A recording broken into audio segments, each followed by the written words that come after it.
The story has an imagination in my mind, and I start to write the music according to my imagination and some kind of the director in my mind, and have the sound for that imagination. And for example, when I'm writing my opera, I can see what's happening on the stage.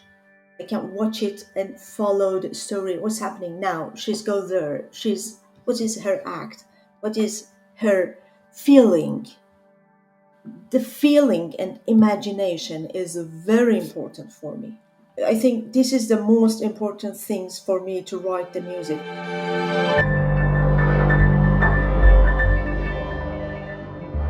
This is Music Maker with Tyler Kline, a podcast from Loose Leaf Transmissions.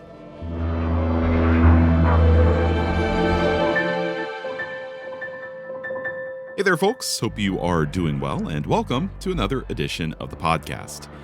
If you're new here, it's great to have you along, and just to let you know what you're getting yourself into, my name is Tyler, and I'm a composer, a radio broadcaster, curator, producer, and that list goes on and feels like it keeps growing every day, but mostly I would just simply say that I am a maker.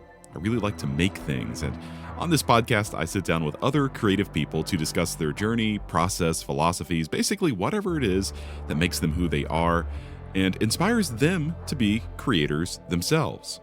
And if you have been listening to the podcast for a while, I really appreciate it, and it's so good to have you here again.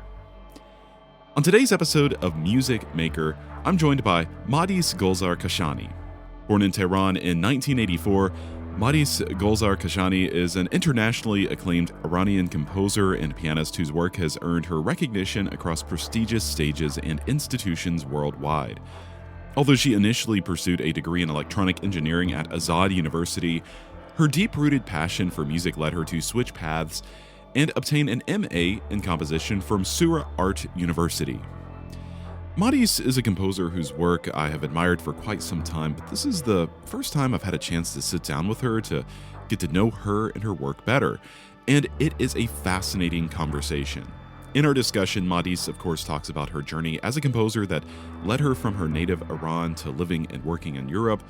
She also tells this powerful story about what led her to decide on being a composer as a career, and shares an in-depth background of challenges she has faced being from Iran and how that has influenced her life and artistic trajectory.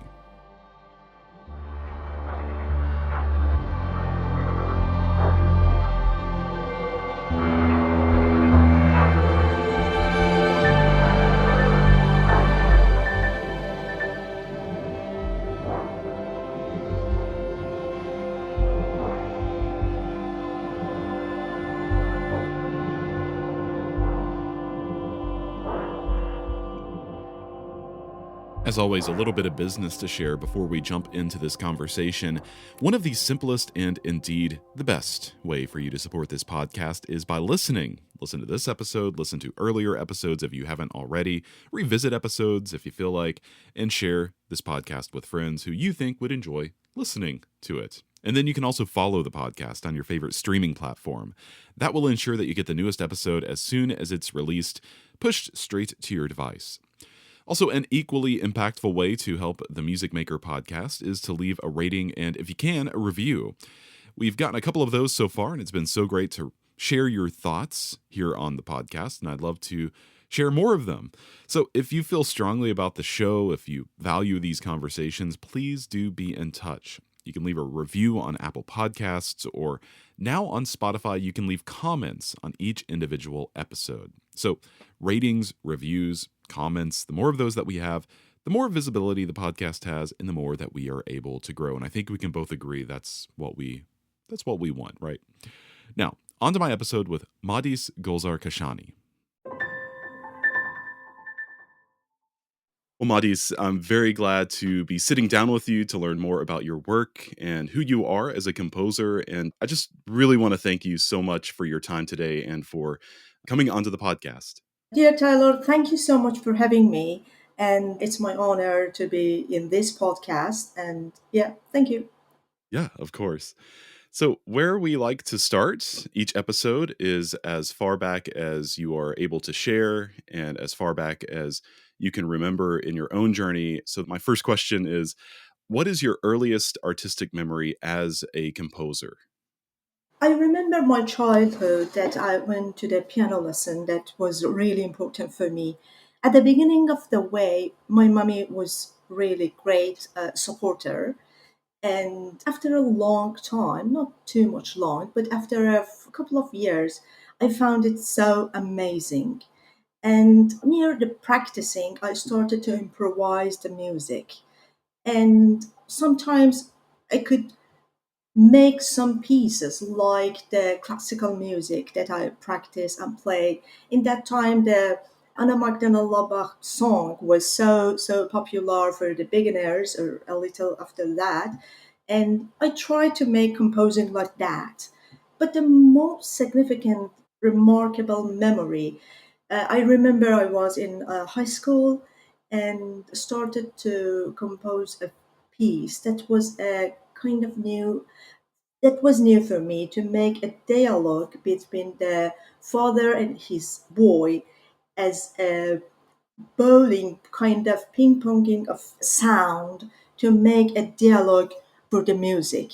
And after that, when I had the private lesson with my composer teacher, I had the serious memory about the composing and writing the music. But totally, improvisation was the most things that I had in my childhood. Were these pieces that you were writing and composing for yourself to play, or were you composing for other instruments or other people? Early days for myself. That was composing to play it, and I played that many times for my friends, for my parents, or everywhere I played that. Instead of the written statement, I explained the music, what's happening in Mm. that. In that time, I didn't have any opportunity to write the music, or I didn't have any musician friend to have collaboration and make music, and just everything limited by the piano and my own instrument. How did audiences and, your family, I would imagine, would hear these pieces? How did they receive the music at that time? The most important person about music life was my mommy, and she supported me a lot. I played for her, and she could, and totally, she her study is not related to the music, even an art, but she tried to push me and support me about the music. I remember I was very young to support me about playing and practicing, specifically weekly practice during the week. She told me, you can play this song and you can play music in a very beautiful stage and concert hall with a very beautiful dress. As you know, a very young baby girl can recognize the beautiful dress is relate something to the Disney Yeah. cartoons. And that was so helped me to more make music, to more involve the music. And sometimes she liked to play the old songs, and I remember she told me, we can have a business, if you play these songs you can earn money. And I sell something to her, I sell some playing piano, and she gave me money in that time. That was not a very different, huge supporting, because they don't have any connection with the music, with the art. Not just Yeah. my parents, the whole of the society had this problem. Because when I born, that's just 3 or 4 years past the Iran Revolution in 1979.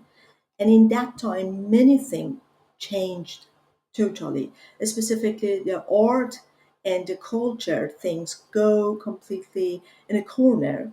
And the art and music was not have a situation to express themselves. The artist, the art, and because of this, the parents, they don't know what they should do about the music education, learning education of the music. And now I think They were so wisdom to do these things. Maybe I can find many mistakes, but there wasn't any chance in that time.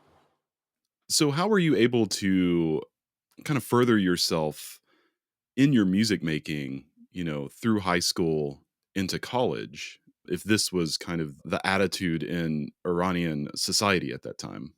Let me explain what's happening about my education. It was a lot of changing way because of the society situation. When I growing up, I fall in love music, and I know that I love music. I want to do something in music. But my parents really had concern. What will happen for your future? What will happen for your career? Can you be Yeah. independent by music? Because at the beginning of the revolution, the art was completely forbidden. And sometimes that was something doing against the law. You do something against the law. And because of this, my parents was really, really worried about it. And because of this, I go to the study the math and physics because I like that. And when I went to the university, when I finished the high school, parallelly I played the piano, and my piano lesson was really, really important. And when I went to the university after the first year of the electronic engineering, I found this is not my path. This is not my own way, and I should change the way. And at that time, the entrance exam of the University of Iran was very tough, very hard, because there was a lot of student in my age. Capacity of the university was not increased, and the Mm. entrance exam was really hard. And I couldn't go back and again pass the entrance exam for art and music, and I prefer to finish the bachelor and continue in master as an artist.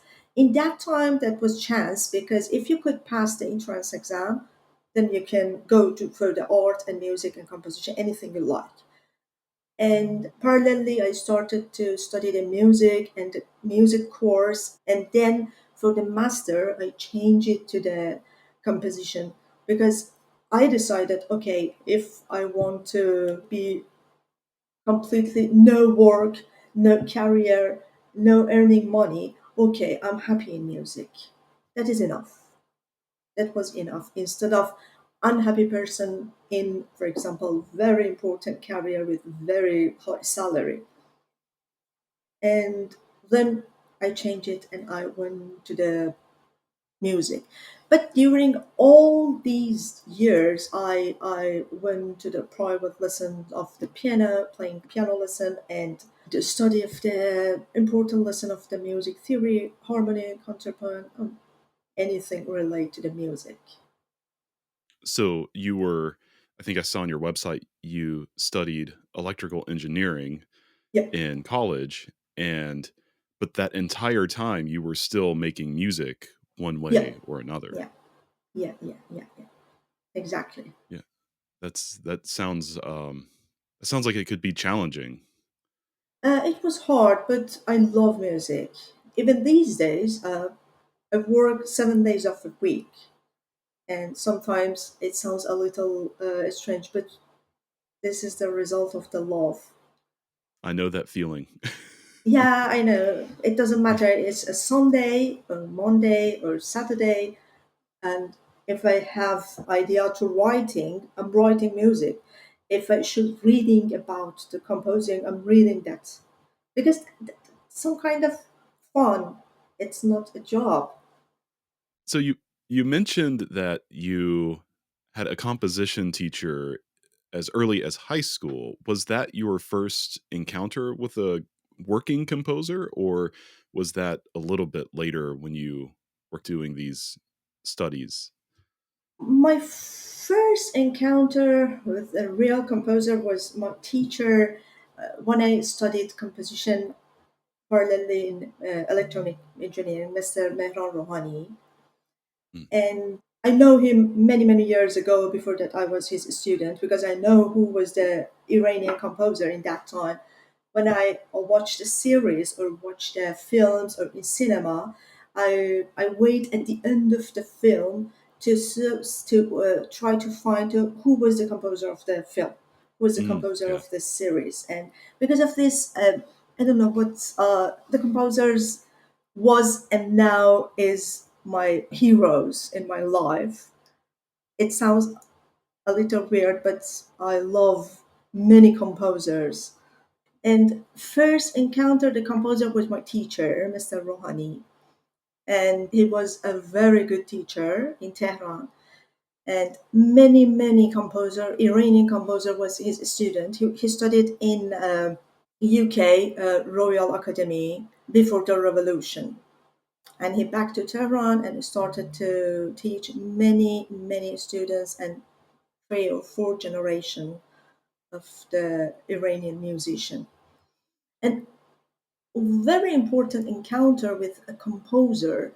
I remember there was a master class, 2 years master class with Johanna Döderer, an Austrian composer. She teach something. She teach composition in the OKAF, the Department of the Culture in Austrian Embassy, and that was amazing for me. That was very amazing and very interesting. And sometimes, some words, some sentence can work a huge things in your life. Yeah. And sometimes I owe many person like my teachers, and I owe her too, because she gave me to believe myself as a composer. I think this was really important. And if you like, I can tell you the story of that. Yeah, please do. I mean, was this the first time you also met a another woman who was a composer? The first time, yes, exactly. A non-Iranian composer. Yeah. And I remember I went to the class, and I went there with a couple of minutes with delay. And when I entered to the class, she asked me, "Are you a composer?"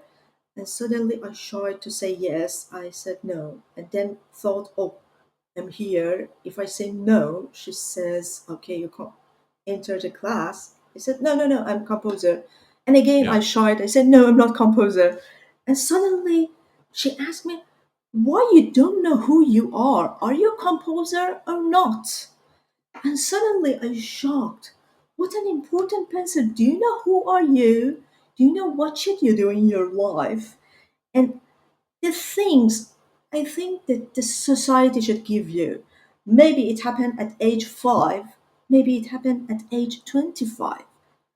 I think this is the difference of progress society with difference of the third world is exactly these things. When you give the belief to your young generation, when you give them you can do this, you should do this. And I think that was really more important than the technical composition, because finally everyone can learn the techniques. Right. But the point of view is really more important. Yeah, it's an incredible moment when we realize like being a composer, it can be a central part of our identity, really. I mean, that when I landed on that, I mean, I do all kinds of different things, but at the heart of it all, I get to be a composer, and that's such an important consideration, and it sounds like a very important moment in your life. Yes.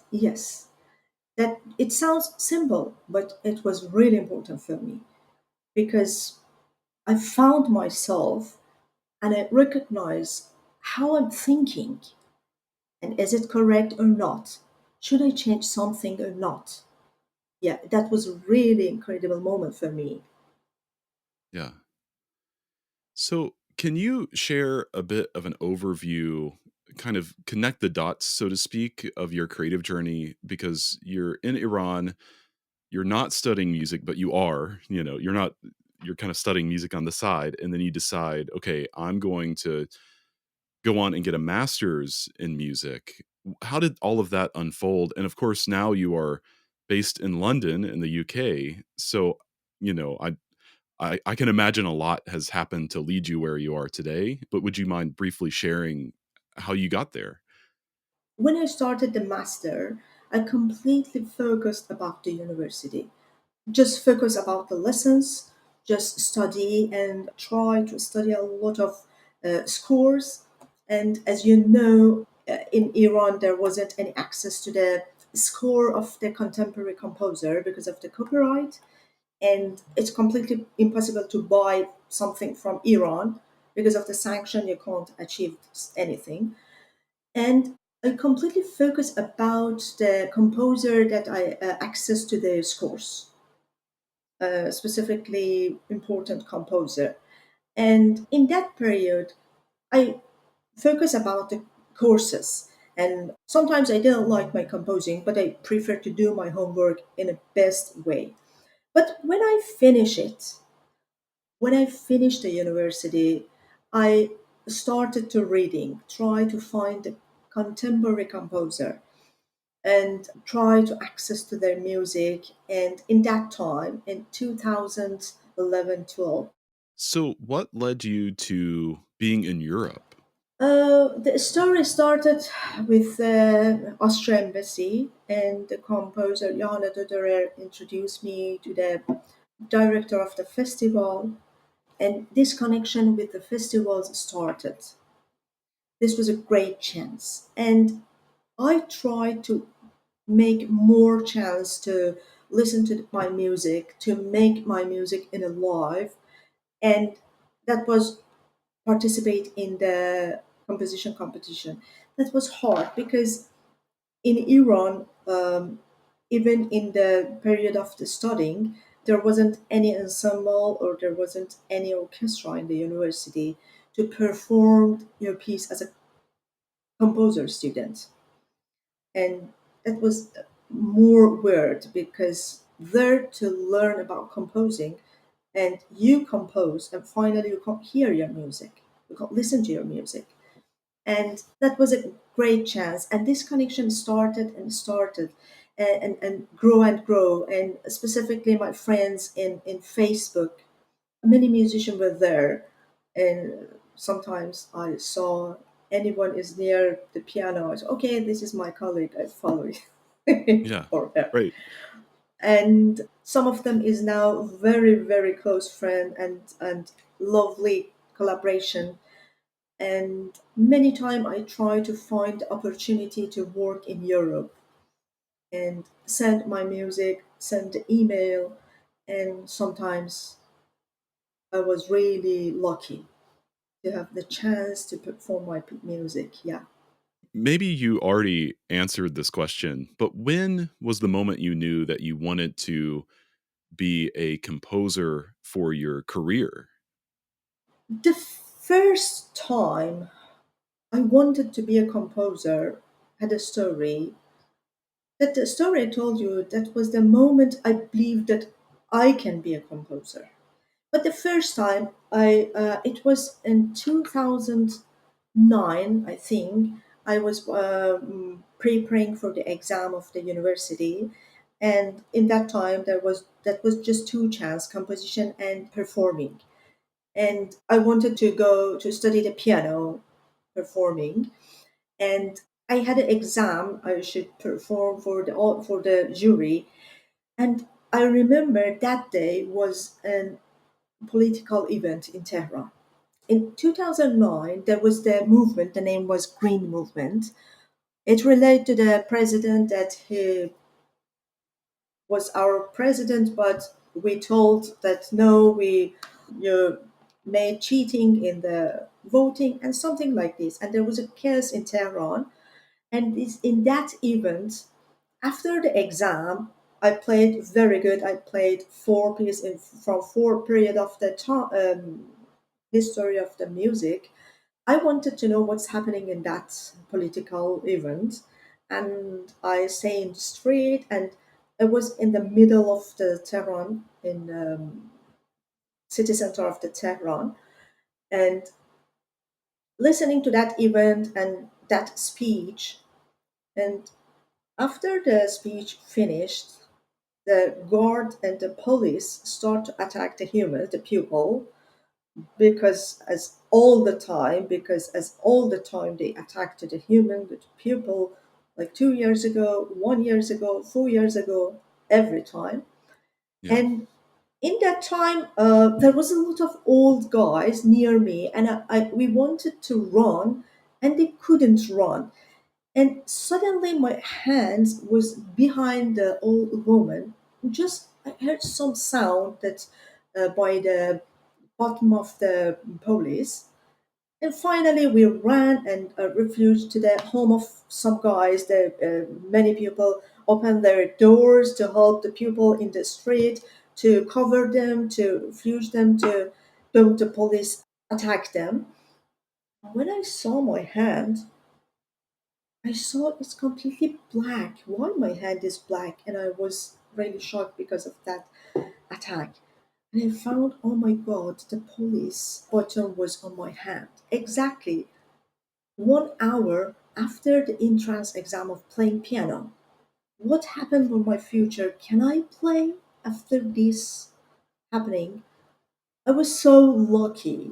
It was not a very serious happening for my finger, but I found I should change it. According to the accident, maybe I will miss everything about the music, and I don't want to miss it. I love music. I want to be with music. Okay, and exactly the period I should choose it. I want to play piano or I want to be a composer. In that time, I said, okay, I want to be a composer because this accident can happen every time, Yeah. not just in a political, in a car accident, every time it's possible. Now I'm happy because of that decision. So making the decision to be a composer was your way of ensuring that you can continue to make music even if something physically keeps you from playing an instrument, essentially. Yeah, of course. Yeah, yeah, yeah. Oh, that's incredible. I think a lot of the people listening to this podcast, they are based in the United States or Europe, and I don't think as composers any of us have to think about things like what you're describing. We're very lucky in that most people decide to be a composer because they enjoy doing it, not as some way of continuing to know you can make music if something were to happen to your hands, for example. So I think it's a really incredible story. Yeah, in that time was really hard for me, and that was a bit deep depression. I remember when I wanted to go to the piano lesson in that week, I was worried about my teacher, what will happen for her when she see this situation, and she was really sad. And but that was a very important lesson for me. It had a very important lesson, very important decision. Now I'm happy about it. Yeah. So I'd love to get more into the inspirations behind your work, your aesthetics, your style that you work within. And I know that a lot of your pieces draw upon traditional Persian music or traditional Iranian music in a lot of cases. So can you discuss the role of traditional Persian music in your work, in your compositions? The Persian music has a great influence on me. I remember my childhood. All our trips was with the traditional Persian music. Because after the revolution, the classical music completely stopped. There wasn't any event related to the classical music. Yeah.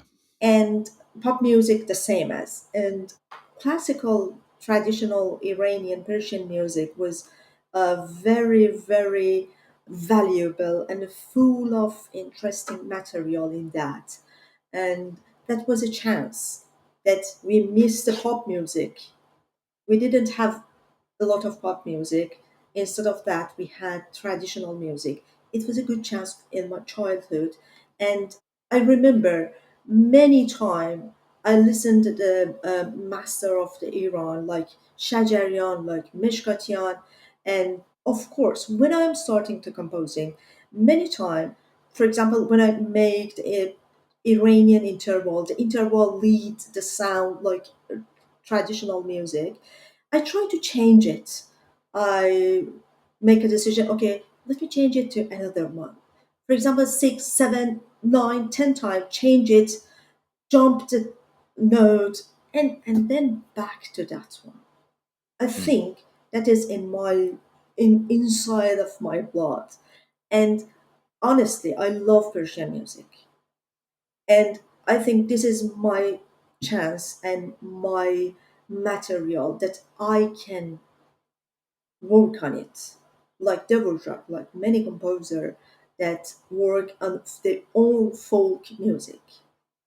And there is a lot of capacity in Persian music to bring it in a classical music.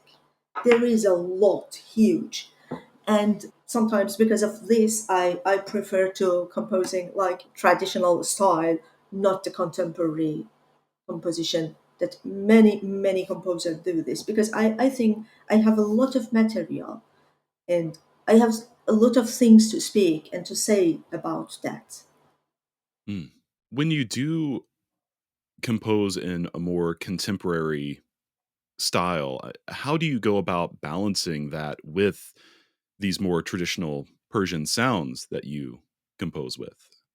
I have a lot of colleagues that they are a traditional Persian player, and many times they can help me, and I ask them about the theme, about the intervals, about the ability of the instrument, and before to writing, I check with them. But I had a great experience that was like a university. I think 6 or 7 years ago, that I had a contract with the private company in Iran that they need the 12 hours ambient music. Mm. And I wrote this ambient music. That's about 5 hours. I wrote it, and with my two colleagues, and I had the chance to be a producer and stay all these music in the studio to check everything. Sometimes I forced to change something because the result was not good as I wanted. And in that project, I worked completely with Iranian and Western instrument. Tar, setar, shurangi, santur, ney, and the Western classical instrument. In that time, that was great experience for me to help me the combination of this sound, which part is work, which part is not work, exactly like orchestration study. That was amazing experience, yeah. That's the perfect lead in for my next question, which is about the way you work with Persian instruments alongside Western classical instruments. So, I'm wondering what artistic considerations do you make when writing for these combinations of Western and Persian or Iranian instruments? And how are you able to kind of emulate or copy the sounds of Persian instruments when you only write for Western instruments like cello, for example? That is really important because there is a difference between Western music and Persian music. What is that? The Persian music is not written, it's oral music. Generation by generation comes just by ear.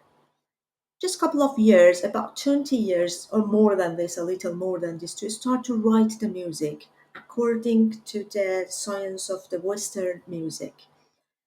And when I want to write it, I will check with my colleagues that they know the knowledge of the Western music, and I check with them. And sometimes there is written Persian music,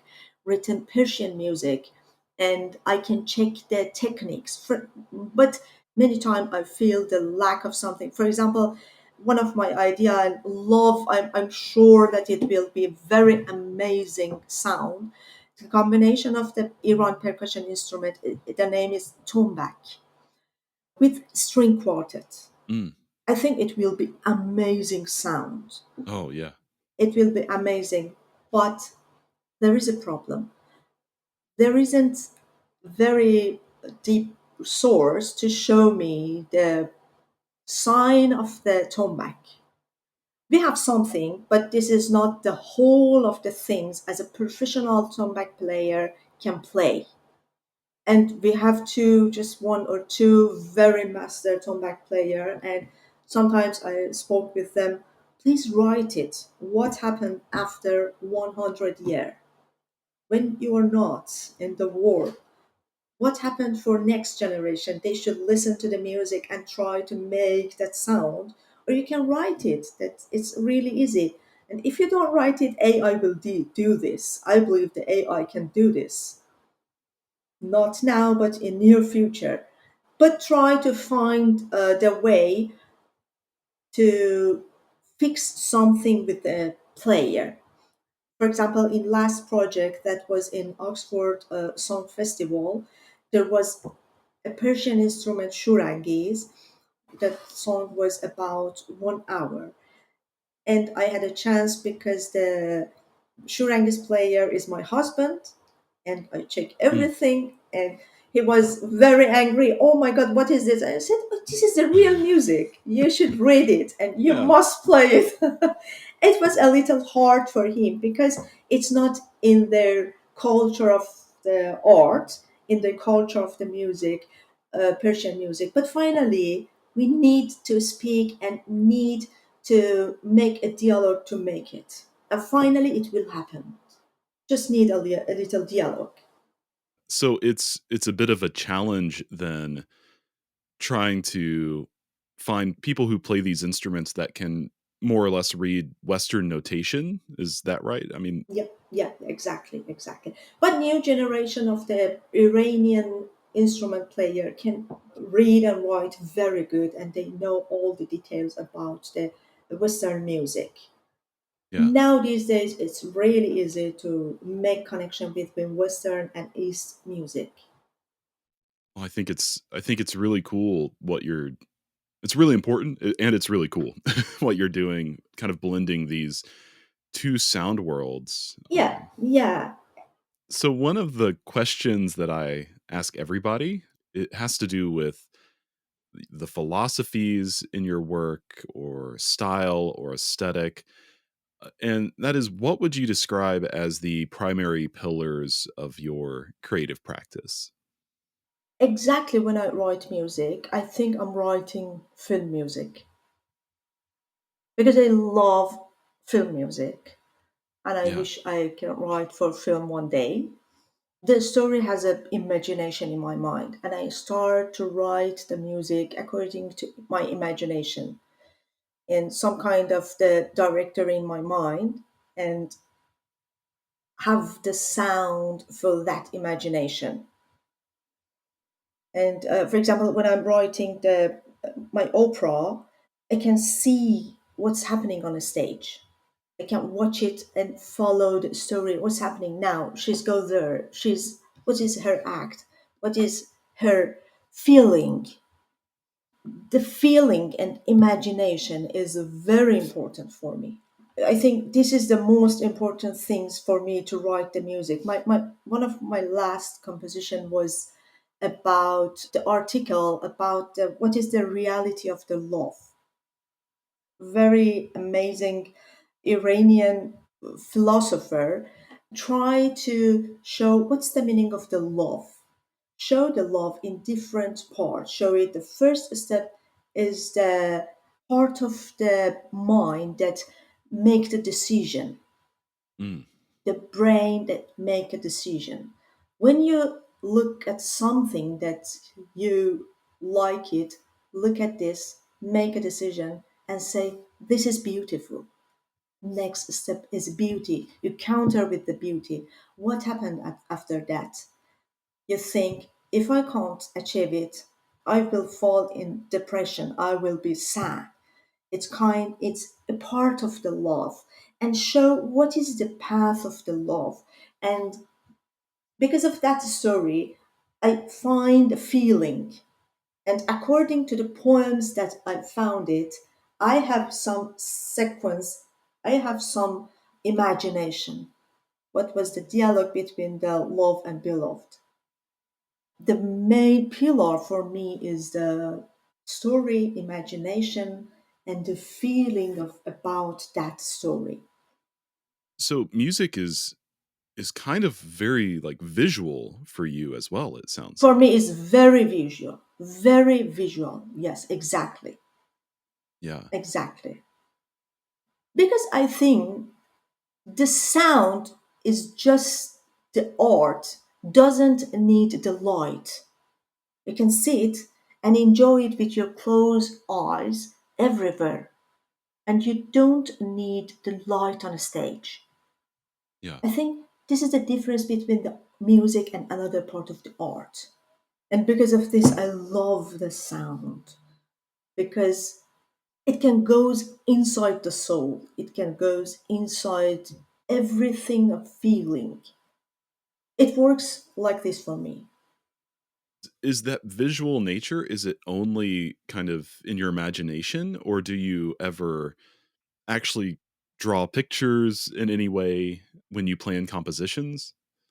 No, I don't drawing, but I think it relates to the function of my brain. I remember very, very, very young age, and when I was speaking about my memory in that time, my mom says it's impossible. You were 8 months, you were 10 months, Yeah. and just an image. That was just image. I remember when I went to somewhere that is very interesting, or when I saw a very beautiful image, specifically about the nature, I started to memorize the image. I say, okay, I want to record it. I want to have it forever in my mind. And because of this, I have a lot of memory from my childhood, from my school, from my nursery, very kindergarten, and uh, many guys says I can't remember my primary school. So oh my god, I have a lot of memory about my kindergarten. How is Yeah. possible? Yeah, I have lots of imagination, and sometimes when I'm sitting and without doing anything, there's a lot of imagine and come and go, come, go, come, go, a lot of imagination in my mind. Tyler here, interrupting this conversation just briefly to let you know that you can easily help power the Music Maker podcast and Loose Leaf Transmissions Network in a big time way by becoming a Patreon subscriber. By becoming a Patreon subscriber, you're supporting these fantastic conversations with makers in a real way. And one of the perks to being a subscriber is getting early access to episodes each week. And I've also launched a Patreon exclusive feature called The Workshop. It's sort of like an audio journal where I share a little bit about my own creative process as it pertains to some current composition projects that I'm working on. Anyway, yes, that little bit of support on the Patreon, in fact, does go a long way in helping me cover the cost of some tools that I use to produce this podcast. So I hope you'll consider becoming a subscriber by following the Patreon link in the show description of this episode, or you can log on to looseleaftransmissions.com/support. I really appreciate you getting back to me. And back to today's episode. You've spoken so beautifully about the different things that's inspired your music, all kinds of writing like poetry, folk tales, and other philosophies. And I'm thinking about your pieces like The Phoenix, Flight and Feast, and The Little Sparrow, Ashimashi, just to name a few of the pieces that draw on different folk tales and poetry. What is it about writing? What is it about poetry and philosophy that keeps you coming back to these sources for inspiration in your music? Sometimes it depends on the project. In all project, I was completely free about select and pick anything that I like. I find something that I like that I can make connection. For example, the Little Sparrow, Ashimashi, is a very lovely story about the sparrow. And sometimes I wish I were that sparrow and I want to be inside the story. First, I try to find myself in that story. Can I be there? Can I want to be inside that? If I can find it, it means that I love that story. I love that poem. Sometimes it's important for me to have the mutual words with another culture. For example, love is love. Yeah. Okay, let me show you what's the love in ancient Persia. Let me show you what is the battling in my society, in my culture. What is the, for example, sadness? Because all these concept is the same all the world. And I prefer to find something more natural in the composition because finally I know many time my audience is not Iranian, it's non-Iranian audience. And I try to make a balance about it. If it that is completely Iranian, maybe it would not be interesting. And I think about my audience. When I write music, I consider it. I don't say, okay, I'm an artist. I do anything that I like. Finally, as an artist, all artists do anything that they like. But I want to consider my audience. Sometimes the things that's opposite of this teach it in universities that completely leave your audience do this or do that. But in real life, I don't agree with this. Because when you read the history of the music, when Mozart or Beethoven wanted to perform their music, the concert hall was full. It means they had audience. What about our new generation? Of course, no. And I want to think about the audience, and I love to have audience. I like it. I mean, with that in mind, and also that your music, it is presented to Western audiences who might not be familiar with these stories and these sounds from Iran. Do you see yourself as a composer who is sort of an ambassador to Iran and Iranian culture? I think yes. I think I should do this because I have this material. Who can do this? I can't play the Schubert like the pianist in Europe, because when she or he born, he listened to the Schubert or Chopin every time. Of course, they recognize it far better than me. If I play that, just copy of them. What is my own material? My material is relate to my culture. Mm. Let me show my audience this is my culture. We have very beautiful part. We have very lovely and interesting heritage about culture. And yes, I think I must do this. And I'm not, is it correct or not? Just I do this. The time and the history and time can show it was correct or not. But it's just something that's deeply inside of you that, yeah, I Yeah, get it. yeah. Because I love my culture. I love my country. You know, I remember when I was in high school or when I heard the name of my country, Iran, I I had a big feel of proud. Okay, that was young, and many times young guys don't know what's happening. But totally, I love that country with a lot of problem. I know, but I prefer to focus about a lot of positive things there, about the literature, about the Persian music, about the culture, and yeah, I think that is lovely. Yeah. So this is a question that I ask everybody. What is a piece of music, a song, even a book or another piece of art or an experience that you've had, anything like that that changed the way that you thought about your work as a composer, perhaps even changed your life? I think many things can influence me about composing. Many things. When I read, when I watch, when I encounter with anything in a novel, in a nature, in speaking with my friends, I try to find the meaning of that in music. I want to change it and make it as a music. What happened if it would a music? What is the sound of this architecture? What is the sound of this building?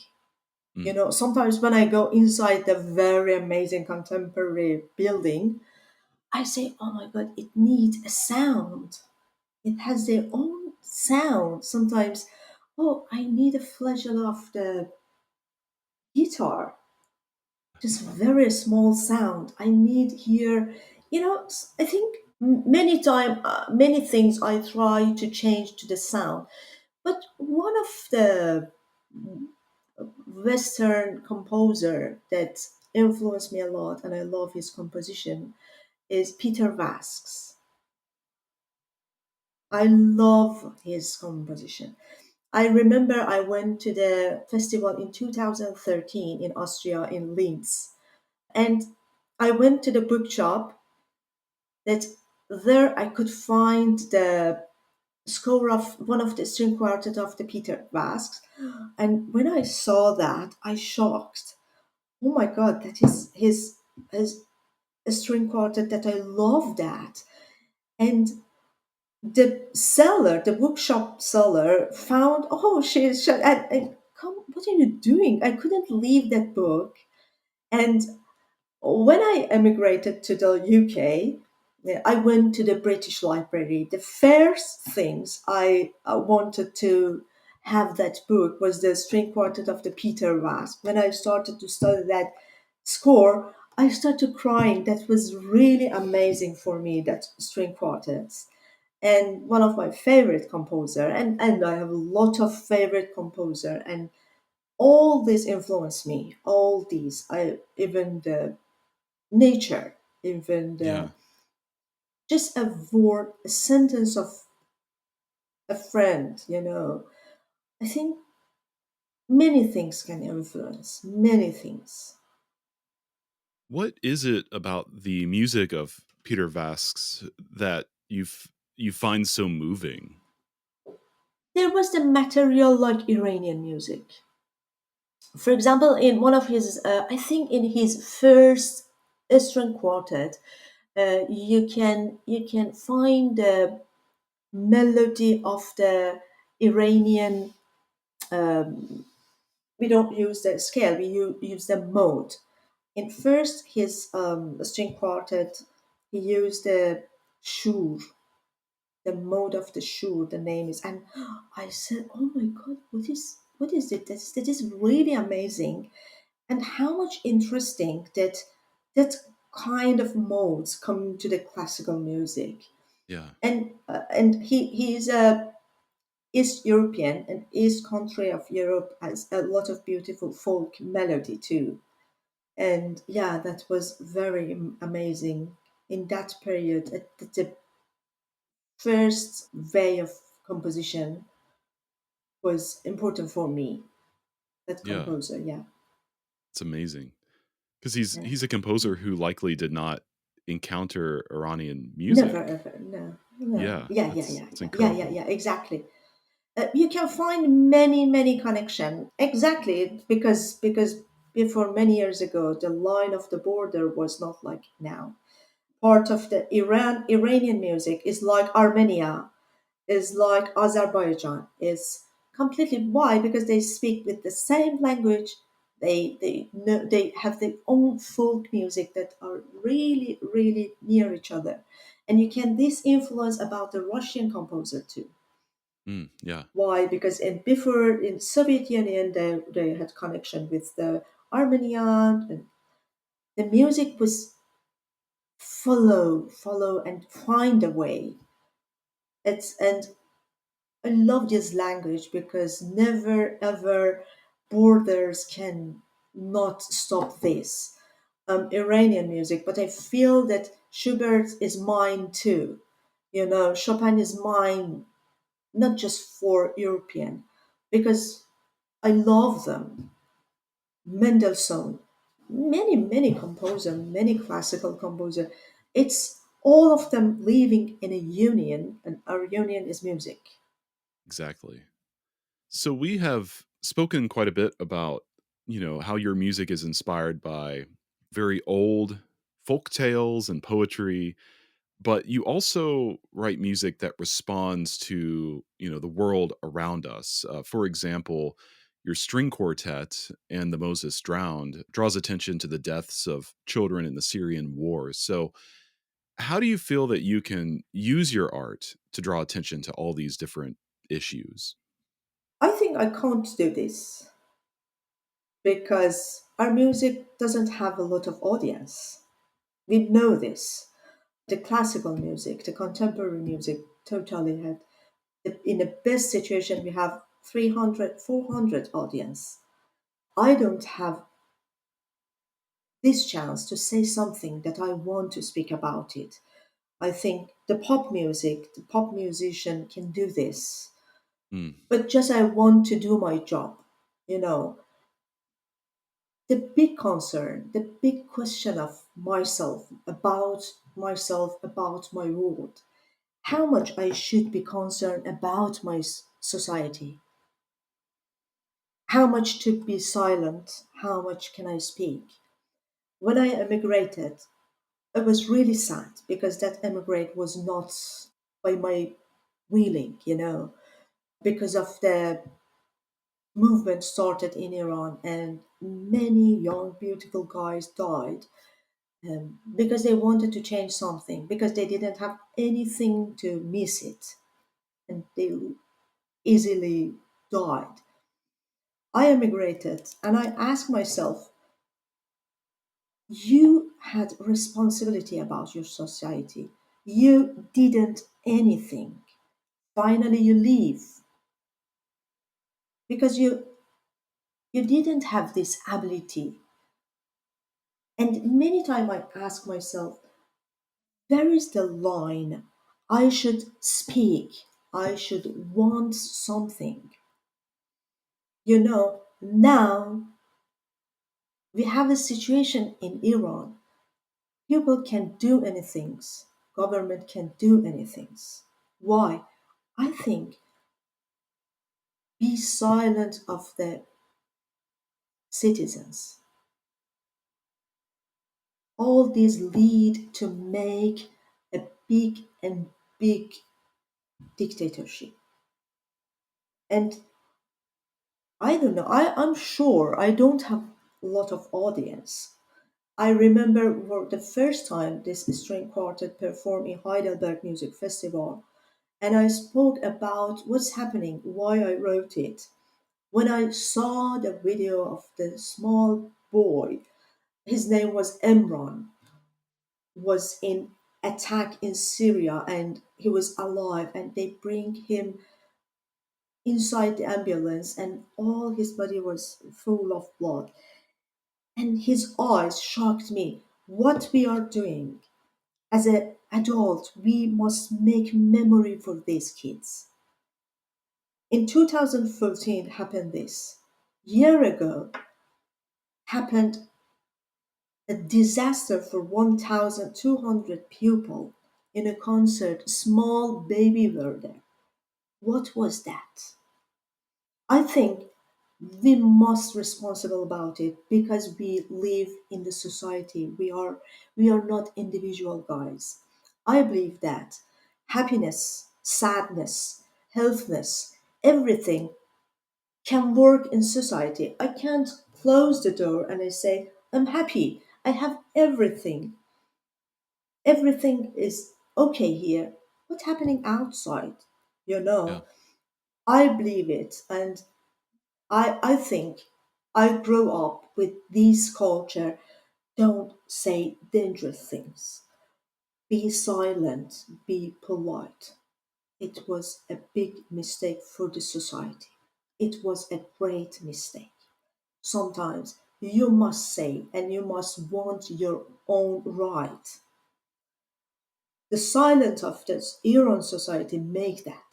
When I find which musician before the revolution had concert in Iran, in Tehran, Horowitz, Zubin Mehta, Arthur Rubinstein, Claude Abadou, Maurice Bejar, he was the about the French ballet, or Karajan. But now, what's happening for the classical music? What's happening for the music? The time that show, I think, every person should be responsible about the environment, about everything. And I write it. I just write it as a part of the history because I believe it. In future, the history come out from the artworks, not come out from the history writer. I will write it and I say, okay, there was a sadness in the world. It doesn't matter is it Syrian, Palestine, or Israeli. That is kids. Pain is pain. Death is death. What should we do as an adult? Justice, but continue. Every day, every moment, every year, there is a war in the world. Sometimes I think, okay, that was just in the World War. I read about the books about the Second World War, what's happening in the Europe or in the film. No, every day is now we have it. We have Yeah. it every day. Yeah. Well, I think, especially in the West, we have become so desensitized to what we hear on the news about all these conflicts all over the world, especially in the United States. It's so far away. It's hard to imagine. And you're right that as composers, our audiences are smaller than they should be. But I also feel that when we make art that draws attention to these situations, someone might be in the audience who might start paying attention, from your string quartet, for example. Exactly, exactly. The things that I'm thinking about it, just this, the things that help me to continue is okay, my audience is not too much, but let me do my job. Let me say my own word. Martin Heidegger has a very, very interesting sentence that he says the most thought provoking thing in our thought provoking time is that we are still not thinking. Just we pass everything, and we don't think about what's happening, what is the result of this, passing without thinking, passing without say anything. I come from the society and I can see what's the result, and I know we should pay a lot of values to correct it and make it in a better situation. Yeah. Huge, we should pay a huge, I know. Mm. Exactly, we are speaking these days, as you know, the problem of the Iran and Israel, and every moment we stay to hear about the attack of the Israel to Iran, and it's it's awful, specifically for my generation because we born in the war of the Iran and Iraq, Yeah. and I think I think we miss all the life that was the childhood, and now young at that young age and middle age what's happening again. Yeah, I understand. So you have alluded to the challenges and also the limitations as a woman in Iran, not just as someone who makes art, but just as a woman in general. And so I'm wondering if you could speak to how you have navigated these challenges, and how do you address these concerns in your creative work? I mean, you have touched on that a little bit already. I think Iran has a lot of brave women because we had a lot of limitation. I know many girls, not just in art, in every part of the science and world. They are amazing. They are amazing because of the limitation make us more powerful. Many time I says, okay, I can't do this. Finally I do. I find a way. Finally I find a way. And I think these feeling and these battling to another colleagues or another girls. New generation is very wisdom, specifically the Z generation that these days Yeah. they are speaking a lot because I'm teaching piano too, and I had contact with the kids, and this last generation in Iran was amazing. They had a lot of difference with us, and they don't shy to say their own words. They don't consider many things, and they speak very logical. They're completely with different generations that within out of the Iran. I'm speaking about the generation is completely different. And I love them. They read the novel in two language, English and Persian. They do very interesting things. And I believe this generation, specifically the girls, that will happen very interesting things in Iran. I hope the hope can give us more energy to be alive. But yes, in my way there was a lot of problem. I remember my first serious performance was in the IRIB Broadcasting Iran concert, and me and two of my classmates we played the piano recital. And before the concert, they says, okay, the men couldn't come inside the concert hall. And all guys asked why, and said the movement of the girls is not good to watch the men. And all the guys shocked, what's happening? Just playing piano. Yeah. It's not strange things. I remember I played in Roudaki Concert Hall. It's a very important concert hall about classical music, and I remember playing, and cameraman said something to his takiwaki middle of the concert. He says her hair is outside of the scarf, middle of my playing piano, and when I look back and I found it, oh my god, what was that? Uh, Maybe it could better stop and back to him and said, what are you doing here on the stage? I'm playing piano. Let me alone, you know. And totally, I believe that there isn't any chance about the music grow. And as you told you, even in university, at least you need a very small ensemble to have experience about the sound. How much I should try to find something in the internet, study the books, listen to the CDs. Finally, I need to check everything as a composer. But I think the power of the things that we want to have something give us energy to follow, continue, and go forward. That's all of our hopes, right? Yeah, I hope. I'm so lucky, but even the sound of the woman in Iran is completely forbidden, and this is kind of crime. And sometimes I think how many talented guys miss their life because they couldn't permission to sing. I remember when I wrote my first composition that I had the singer, woman singer, I wrote the piece full of angriness. And sometimes I can't listen to that my music and I don't want to listen to this music. I work with the Haft Craft Ensemble. And I think, oh, that is the result of the society. That is kind of the way to say something.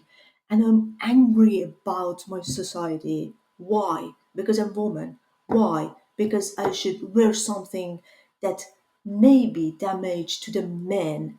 Why? Because the very strict guys is say rubbish things, and they have power, and I, because of sake of my life and life of my family, should be silent, you know. And I don't know. I don't know what's the correct things in this situation. Sorry about the lot of negative things. I'm so sorry. But all this influence on my career. Yeah, I mean, you've had no choice that this has shaped Yeah, everything, yeah. Shape me. Yeah, excellent. and Exactly. not just you. I mean, all Iranians, right? Yeah, yeah. I mean, this is probably an unanswerable question. You know, you probably can't. No one can probably answer this question. But do you think things will improve? I mean, you've talked about, you know, Gen Z being very outspoken, um, but also that's a crime at the same time. I think yes, because as I told you, the woman is very powerful. They sing and release it, and in social media, okay, the government say it's forbidden. Say it. We do this. Sing it, and the videos will viral, and that is enough. Everyone listen to the woman sing, the woman sound. You say you should wear a scarf. Okay, we don't wear it, and many times, specifically after the woman life freedom movement, women had more power to don't wear the scarf. I don't want it. Yeah, Even very old women, very old, and you can find beautiful women with a beautiful white hair, wear a skirt, and without a scarf, and and that is, you can't imagine how much it's strange and lovely for our eyes. You can't imagine. And how much the men is have a beautiful react. They write in the social media as how much you made our city beautiful, how much your hair make the day beautiful, you know.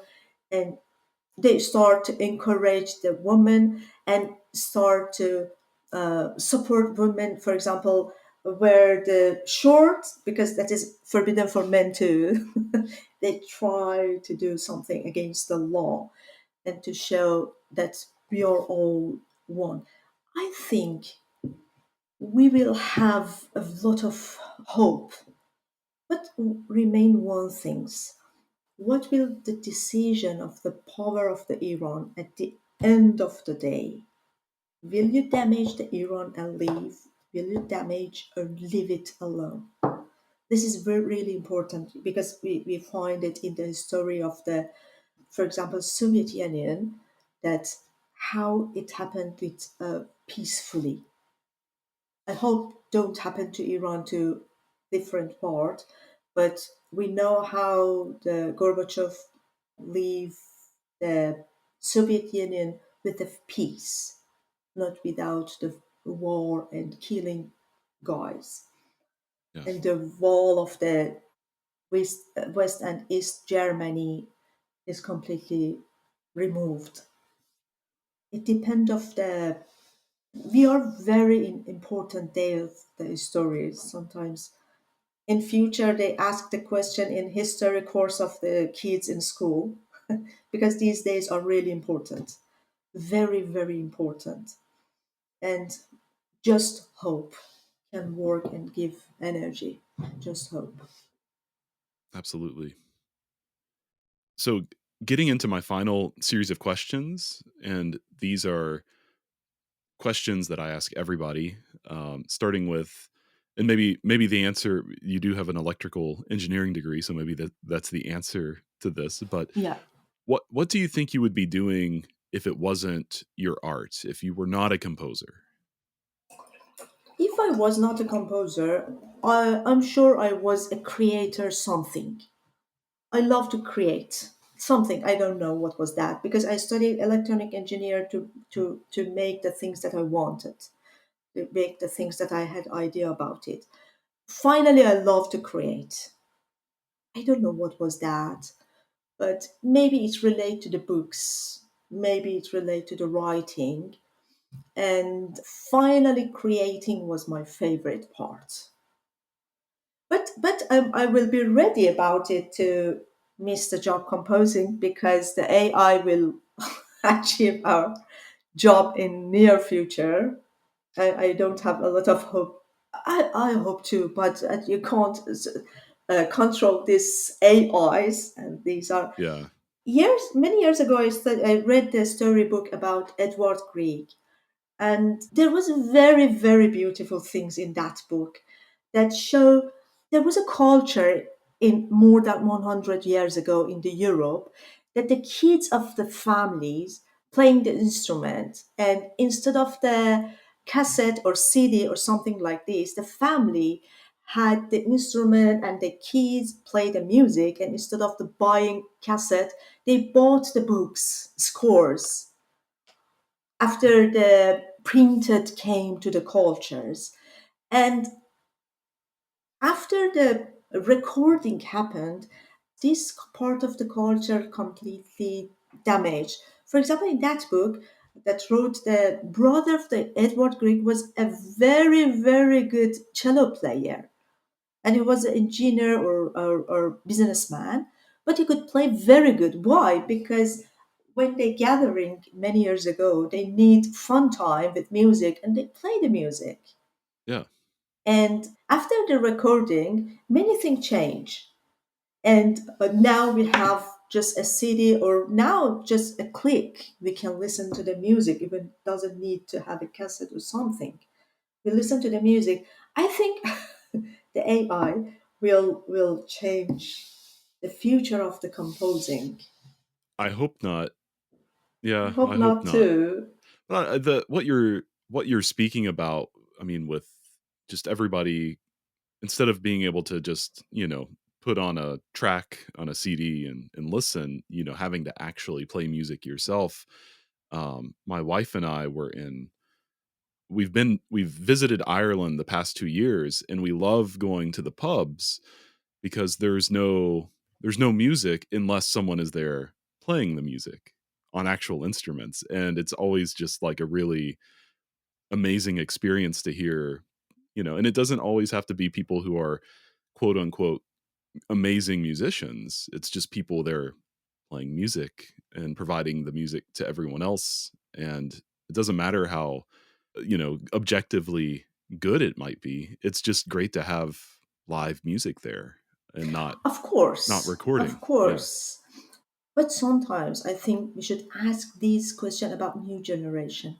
When they go to the concert hall for example, in Wembley, how many guys go there with a lot of big, huge speaker? I think the music completely different with the things that we'll fall in love. When the organ started in a cello, all the things can change in my body Yeah. because the real sound can shock me and all goosebumps. But about the new generation is completely changed, I think. But finally, human needs something like this. I hope we can take care about this. Yeah, I hope so too. Is there a tool that you use in your composing practice that you think everyone should know about and that everyone else could benefit from?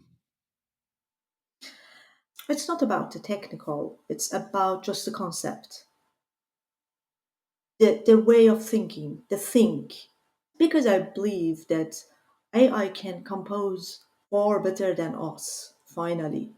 But the things that make a difference, that can make it unique, is a concept, the thinking behind the piece, that the things that the future human like to know about it, as the things that remain the heritage of the classical music from 200, 300 years ago until now. I think the concept is the most important things for me and for my composition, and hope my audience want to know what is this. These days I prefer to pick the name, to select the name more easier, to give the idea easily, to write the statement shortly, not too long. Yeah. Just give the concept and other things. It relate up to the audience. Want to enjoy, don't want to enjoy. Think about it.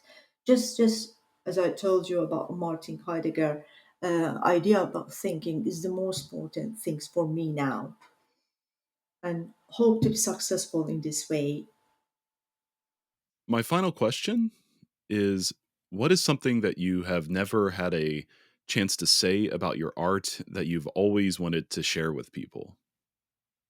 The most important things that I will be really happy to have an audience, and it's my honor to have the audience. I love to give something to the world. When I read a novel, when I watch the beautiful film, I say, "Oh my God, thank you for the creator. Thank you for giving these beautiful things." Even every day, say, "Okay, thank you, the guys that made the dishwasher, made the washing machine." And I hope I can give something to this world, and hope it can be a little enjoy, Mm, little thing. And I think I try to do this, and I hope to be success, and I hope to have chance to be success. But finally, I believe for the audience, for the classical composer, as me and you, how much this chance to have the audience, how much this chance to listen to our music. I hope we have this chance, and I try about it all my time. Just, I think, have hope to continue. I think just the things that remain is hope. yeah, I think that's beautiful. Uh, Mahdis, thank you so much for your time today. Thank you for the music that you make. I think it's very important. And it's just been really great getting to sit down and get to know you better and get to talk to you today. Thank you. Thank you for having me, and thank you for invitation. Thank you so much, Taylor.